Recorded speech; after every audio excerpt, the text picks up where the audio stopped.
चिराग जी तो खुद अभी अपना स्टैंड क्लियर नहीं किया। कभी कहते हैं कि मैं जमुई से लड़ूंगा, कभी कहते हैं कि हाजीपुर से लड़ूंगा। तुलसीदास जी के द्वारा रचित रामायण का ही लोग विरोध करते हैं, क्वेश्चन उठाते हैं। इन लोग दम है तो महर्षि वाल्मीकि जी के द्वारा रचित रामायण पर क्वेश्चन उठा करके देख लें। मुसलमानों को वोट लेना है तो हिंदू को गाली दीजिए, हिंदू के ग्रंथ को गाली दीजिए, रामायण को गाली दीजिए, भागवत पुराण को गाली दीजिए। तो चिराग जी खुद उतल पुतल में, खुद संशय की स्थिति में है कि हम कहाँ जाएं। चिराग पासवान जी जो अभी बचकाना हरकत कर रहे हैं, भारतीय जनता पार्टी तो शुरू से ही सामान देने में लगा। वर्णों में अगर उनकी पकड़ रहता तो उनके दल के प्रदेश अध्यक्ष राजू तिवारी जी देखे हैं गोविंदगंज से चुनाव हार गए। हिंदुत्व को ही खुद अपने जो जिस धर्म के वे लोग हैं, जिस धर्म में वो जन्मे हैं, खुद अपने ही धर्म को गाली दे रहे हैं। बिहार और देश की राजनीति में हिंदू धर्म ग्रंथों को लेकर सियासत अक्सर देखने को मिलती है।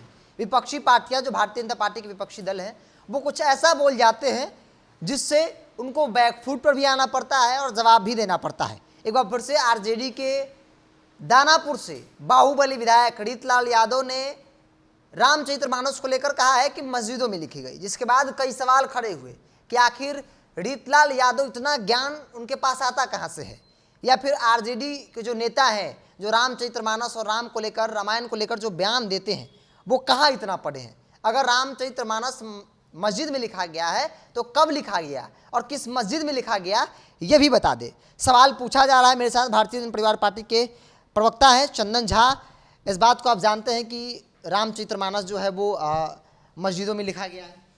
देखिए, ये सिर्फ राजद के नेता बोल रहे हैं कि रामचरितमानस मस्जिद में लिखा गया है, और राजद के जितने भी नेता हैं, चाहे आपको बता दें प्रोफेसर चंद्रशेखर जी हैं या आलोक मेहता जी हैं, या अभी दानापुर के जो हैं गुंडे मवाली विधायक रीतलाल यादव जी, जिन्होंने बराबर हमारे धर्म और ग्रंथ पर जो टीका टिप्पणी करते रहते हैं, आपको बता दें कि ये लोग सिर्फ तुलसीदास जी के द्वारा रचित रामायण का ही लोग विरोध करते हैं, क्वेश्चन उठाते हैं।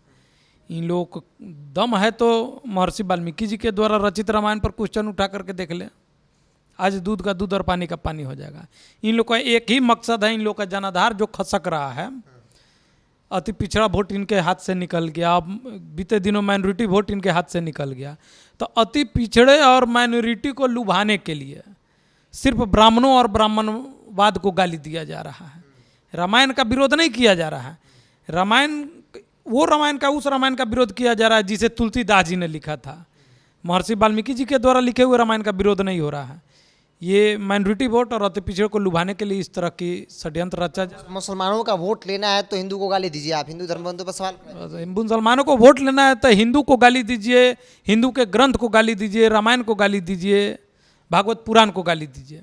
इन लोग का बस एक ही एजेंडा बन गया है। ये सिर्फ 24 और 25 तक का है। उसके बाद देखिएगा फिर गड़ी की चक्का की तरह ये लोग पलट जाएंगे। सवाल है कि ये आरोप लगता है कि धर्म की राजनीति भारतीय जनता पार्टी करती है, लेकिन हाल के दिनों में जो घटनाक्रम हुए, जो बयानबाजी हुई आरजेडी की तरफ से, ऐसा लगता है कि आरजेडी जो है वो किसी खास वोट बैंक पर नज़र है और इसलिए वो इस तरीके से बयानबाजी करती है। इससे फ़ायदा या नुकसान तो आरजेडी को ही दिख रहा है। देखिए, ये लोग जो लोग आरोप लगा रहे हैं कि धर्म की राजनीति भारतीय जनता पार्टी करती है, कभी आपने सुना है कि भाजपा के किसी भी नेता के द्वारा मुसलमान के ग्रंथ को, क्रिश्चियन के ग्रंथ को, या सिख ईसाई किसी भी जाति के ग्रंथ को, धर्म को, उनके माने जो भी उनका ये होता है, किसी भी किताब पर लेकर के चर्चा हुई है? कभी गाली दिया है? कभी अपमानित किया है? नहीं दिया। लेकिन खास करके राजद के लोग, राजद के नेता लोग हिंदुत्व को ही खुद अपने जो जिस धर्म के वे लोग हैं, जिस धर्म में वो जन्मे हैं, खुद अपने ही धर्म को गाली दे रहे हैं। यानी सीधी शब्द में आप समझ लीजिए कि अपने माँ को गाली दे रहे हैं, अपने पिताजी को गाली दे रहे हैं। जिस धर्म ने उनको जन्म दिया, जिस धर्म में पल रहे हैं, बढ़ रहे हैं, खा रहे हैं, पी रहे हैं, उसी धर्म को गाली दे रहे हैं। पूजा पाठ भी करते हैं, ऐसा नहीं है? सब कोई करता है। खुद लालू जी पूजा पाठ के बदौलत चल रहे हैं। खुद तेजस्वी जी भगवान महादेव के भक्त हैं। आपने देखा है, कई गो उनका पिक्चर वायरल हुआ है, वीडियो वायरल हुआ है, मैंने तेजस्वी और तेज प्रताप दोनों का। भक्त हैं वो भक्त हैं ही, लेकिन तेजस्वी जी भी तो महादेव के भक्त हैं। लेकिन उसके बावजूद उन्हीं के द्वारा इशारे करने पर उनके दल के नेता गाली देते हैं। इसका क्या मतलब बनता है? कहीं ना कहीं आप हिंदू और हिंदुत्व को अपमानित कर रहे हैं, नीचा दिखाने का काम कर रहे हैं इस देश में। एक सवाल आ जाता है, वह एनडीए को लेकर गठजोड़ हो रहा है, सब कुछ तय किया जा रहा है। दिल्ली में भाजपा की एक बैठक होती है, जिस बैठक में जो जानकारी सामने निकल के है कि 30 सीट पर भाजपा लड़ेगी, बाकी जो 10 सीट होंगे सहयोगी के लिए होगी। आप लोग भी भाजपा के सहयोगी तौर पे काम कर रहे हैं, चिराग होंगे, सहनी होंगे, मांझी की चर्चा है, उपेंद्र कुशवाहा की चर्चा है, तो 4-5 पार्टियां आप लोग हैं जो सहयोगी में है, तो फिर कैसे आपस में बंटवारा करेंगे? देखिए हम लोग जो है अभी सीट का बंटवारा नहीं कर रहे हैं। अभी तो हम लोग जो है जनता के बीच जा रहे हैं। आप देख रहे हैं भारतीय जनता पार्टी महासंपर्क अभियान चला रही है। मोदी जी के 9 साल के कार्यकाल पूरे हुए हैं, उसको लेकर के अपनी उपलब्धि को लेकर के जनता के बीच गए हैं। हम लोग लगातार जनसंपर्क अभियान किए हैं। हमारी भी पार्टी बेतिया में देखे चंपारण से शुरुआत की है जनसंपर्क अभियान का। अभी तो हम लोग सारे लोगों को ये कह रहे हैं कि आप जो है ये जितने टुकड़े टुकड़े गैंग एक बहुत बड़ा संगठन बनाने की ओर है, हम लोग कह रहे हैं कि इनके खिलाफ में आप लोग एकत्रित होइए और चुनाव के नज़दीक समय जब नज़दीक आ जाएगा तब हम लोग सीट का बंटवारा करेंगे। अभी तो जो हम लोग एक साथ चल रहे हैं, अपनी उपलब्धि को जनता के बीच में रख रहे हैं। मांझी, सहनी, चिराग आ रहे हैं तो मजबूती होगी, एकदम मजबूती होगी। अब मांझी जी तो आने वाले नहीं थे। मांझी जी को तो प्रताड़ित किया गया इन समाजवादियों के द्वारा। अब पहली बार थोड़ी ऐसा हो रहा है। जब मांझी जी चीफ मिनिस्टर थे तब आपने देखा था कि पूरे देश के समाजवादी एक मंच पर आ गए थे मांझी जी को हटाने के लिए, जबकि मांझी जी कभी उल्टा पुल्टा बोले भी नहीं, कुछ इधर उधर का कुछ काम भी नहीं किए। जब मांझी जी धरातल पर लोगों को दुख दर्द को समझ करके काम करना शुरू किया तो इन समाजवादियों में एक खलबली पैदा हो गया कि अब हम लोग का समूल नष्ट हो जाएगा। इसलिए देश के तमाम समाजवादी, आप देखे थे राष्ट्रपति भवन तक इन्होंने पैदल मार्च किया था। मुलायम सिंह यादव के बेटे अखिलेश यादव थे, नीतीश जी थे, लालू जी थे, सारे लोग एक मंच पर आ गए थे। क्या तो एक दलित का बेटा कहीं आगे न बढ़ जाए, भीमराव अंबेडकर के बाद कहीं इस देश का दूसरा अंबेडकर न हो जाए। इस वजह से फिर एक बार पूनम मांझी जी दोबारा अपमानित हुए हैं, प्रताड़ित हुए हैं, तब हम लोग की तरफ उनका रुझान हुआ है। आज जब आए हम लोग की तरफ, हम लोगों ने उनको मान सम्मान देने का काम किया है। कहा जा रहा है कि राज्यपाल भी भाजपा बनाएगी उनको। देखिए भाजपा के पास तो सम्मान देने का बराबर जो है ये तरीका रहा, परंपरा रहा है। भाजपा तो सारे लोगों को सम्मान दिया है। मांझी जी को भी सम्मान दिया, पहले Z+ सुरक्षा का भी भाजपा ने ही मांझी जी को दिया था। फिर इस बार आए हैं तो फिर उनको सम्मान देने की बात हो रही। रक्षा दिया, लॉलीपॉप दिया जाएगा। लॉलीपॉप की बात नहीं है, रक्षा मतलब लॉलीपॉप का नहीं, ये जो लोग कहते हैं वो उनकी अज्ञानता है। सुरक्षा का तो एक सुरक्षा समिति अलग बना है, वो तो सारे लोगों को विश्लेषण करती है, सुरक्षा की तहकीकात करती है। और ये तो देश में जितने भी खुफिया एजेंसी हैं उनके रिपोर्ट पर सुरक्षा दिया जाता है। सुरक्षा रोड पर चलने वाले आम लोगों को या पान दुकानदार को थोड़ी दे दिया जाता है, वैसे लोगों को दिया जाता है जिनको खतरा है, जिनको आने जाने में परेशानी है, वो राज्य और समाज के लिए महत्वपूर्ण व्यक्ति हैं, वैसे लोगों को दिया जा रहा है। चिराग पासवान को लेकर बड़ा सवाल है कि चिराग जो है वो कम सीटों पर मानेंगे नहीं। भाजपा जिस रणनीति भी चल रही है उस पर चिराग एग्री नहीं होगा। अगर चिराग कोई बड़ा फैसला लेते हैं तो फिर भाजपा के लिए एक बड़ा झटका आप लोगों के लिए साबित हो सकता है। देखिए कोई झटका साबित नहीं होगा। चिराग पासवान जी जो अभी बचकाना हरकत कर रहे हैं, भारतीय जनता पार्टी तो शुरू से ही सम्मान देने में लगल थी, लेकिन ये किसी किसी के बहकावे में आकर के बचकाना हरकत करने में लग गए। भारतीय जनता पार्टी तो आज भी बोल रही है कि आप आइए हम आपको सम्मान देंगे, लेकिन आज के डेट में जो आपका स्थिति होगा, जो आपका स्टेटस होगा, मैं उसी के हिसाब से ना आपको सीट देंगे। एक समय था जब आपके पिताजी थे आदरणीय रामविलास पासवान जी थे, तो उनका मान सम्मान, उनका प्रभाव अलग था। आप तो बचकाना हरकत करके सारे मान सम्मान को खो दिया आपने। फिर भी भारतीय जनता पार्टी को लगा कि सम्मान देना चाहिए, तो भारतीय जनता पार्टी ने सम्मान दिया। अभी आप देखिए कि उनको भी सुरक्षा मिला है, सब कुछ मिला है। उनके चाचा को केंद्र में मंत्री बना करके रखा। चाचा से दिक्कत है ना कि चाचा को क्यों बना दिया, हम नहीं थे, हम विरासत मेरे पास। ये तो उनके पारिवारिक मामला है उनका ना। और रही बात विरासत का, तो आदरणीय रामविलास पासवान जी अपने जीते जी अपनी विरासत पशुपति पारस जी को सौंप करके गए थे। रामविलास जी जब जिंदा थे तब ही ना टिकट दिए थे पशुपति पारस जी को, वो अपना लोकसभा सीट लड़ने के लिए। वो अपने जिंदगी में अपनी विरासत छोटे भाई, अपने विश्वस्त भाई को सौंप करके हाजीपुर सीट से गए थे।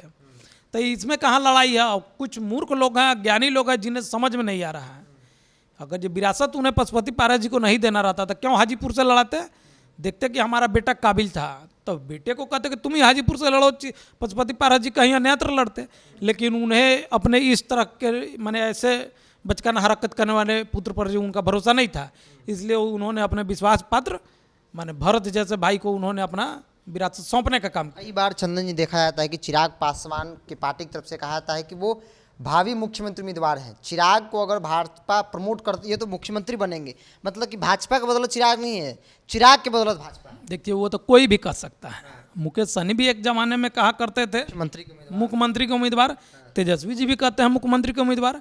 कभी कभी उनके घर में आप देखते हैं तेज प्रताप जी भी कह देते हैं, वो भी सपना देखने लगते हैं कि भगवान श्री कृष्ण आकर कहते हैं कि हमको भी मुख्यमंत्री बनना चाहिए, वो भी मुख्यमंत्री के उम्मीदवार हो जाते हैं।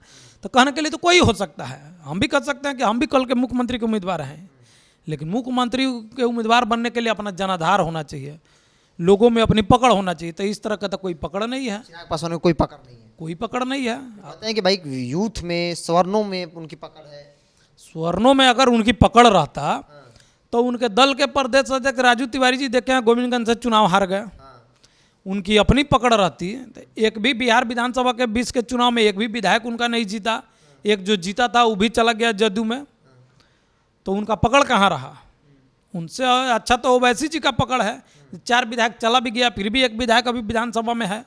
जब भी चुनाव लड़ते हैं मजबूती से लड़ते हैं। जो लोग कहते हैं कि हमारी पकड़ है, हम मुख्यमंत्री के उम्मीदवार हैं या बिहार के आइकॉन है, तो जनता तो उनको नकार दिया, जनता तो ऐसे उम्मीदवार को, ऐसे आइकॉन को खारिज कर दिया। लेकिन आखिर भाजपा करेगी तो क्या करेगी? चाचा भतीजे में तो सल्टाना होगा, आप लोग को भी सेट करना है, तो फिर कैसे करेगी? चाचा भतीजे की लड़ाई खत्म होने का नाम नहीं ले रही है। देखिए, वो अब समय का इंतजार कीजिए। भारतीय जनता पार्टी के शीर्ष नेतृत्व सारे फार्मूला को तय कर लिया है, सारे लोगों की हिस्सेदारी तय कर चुका है, फैसला सुरक्षित रखा गया है। समय आने दीजिए, घोषणा हो जाएगा। फिर भी संभावित क्या हो सकता है? संभावित क्या होगा, मैंने 10 से 12 सीटों पर जितने भी घटक दल के लोग हैं सारे लोगों को एडजस्ट किया जाएगा, और भाजपा खुद जिस तरह से 19 में लड़ी थी उसी तरह से 25 से 28 सीट तक खुद भाजपा लड़ेगी, और 10 से 12 सीटों में सारे सहयोगियों को एडजस्ट। चिराग उड़ाग रहेगा ना? चर्चा तो है, अभी तो चिराग जी खुद उतल पुतल में, खुद संशय की स्थिति में है कि हम कहाँ जाएं, हम 1 में आए या 2 में आए या तीसरा मोर्चा की तरफ जाएं। चिराग जी तो खुद अभी अपना स्टैंड क्लियर नहीं किया, कभी कहते हैं कि मैं जमुई से लड़ूंगा, कभी कहते हैं कि हाजीपुर से लड़ूंगा। हाजीपुर से तो लगे कि भाई हाजीपुर उनकी माँ के समान है। ठीक है, माँ की समान है वो कहते हैं, लेकिन हाजीपुर की विरासत तो रामविलास जी ने अपने भरत जैसे भाई को सौंप करके गए थे, तो उनका रहा कहाँ। अब तो उनको कुछ लोग हैं उनके अगल बगल में जो उनके पार्टी को तोड़ना चाहता, परिवार को तो तोड़ ही दिया, पार्टी को तोड़ना चाहता है, पार्टी भी लगभग टूट गया, अब जो बच्चा खुचा है उसको भी समाप्त करना चाहता है। पृथ्वी माली जी की कितनी सीटों पर तैयारी चल रही है? हम लोग 3 सीट पर तैयारी कर रहे हैं, जोर शोर से तैयारी हो रहा है। पहला दरभंगा था, झंझारपुर और बक्सर, जोर शोर से तैयारी हो रही है। अब शीर्ष नेतृत्व को तय करना है कि हम लोग को कौन सीट हम लोग के हिस्से में आएगा, जिस सीट हिस्सा में आएगा उस सीट पर हम लोग चुनाव लड़ेंगे। चुनाव लड़ने के लिए तैयार है? हर हाल में हम लोग तैयार हैं। दूसरी भारतीय जनता पार्टी अपनी सहयोगी दलों की भागीदारी को सुनिश्चित करने में लगी है। भारतीय जन परिवार पार्टी सहयोगी दल के तौर पर मजबूती से काम कर रहे हैं। कई उपचुनाव में आपने देखा कि इन्होंने भाजपा को सीधे फायदा पहुंचाया है। समाज का वोट हो, कुशवाहा का वोट हो, ट्रांसफर कराया है। ऐसे में अब बड़ा सवाल है कि अब क्या होगा, चिराग को लेकर भाजपा क्या स्टैंड क्लियर करेगी, चाचा भतीजे के बीच में जो बड़ी खाई है उसको कैसे भरेगी। हालांकि समय का इंतजार है, इन्होंने कहा कि समय आने दीजिए, भाजपा हर फॉर्मूले पर काम कर रही है और समय के साथ चीजें स्पष्ट हो जाएंगी। बहरहाल इसको नहीं चाहिए। अगर आप मेरे वीडियो को यूट्यूब पर देख रहे हैं तो यूट्यूब चैनल को सब्सक्राइब कर ले, फेसबुक को दे रहे हैं तो फेसबुक पेज को लाइक कर ले, फॉलो कर ले, ताकि हर छोटी बड़ी अपडेट आप तक पहुंचाते रहें।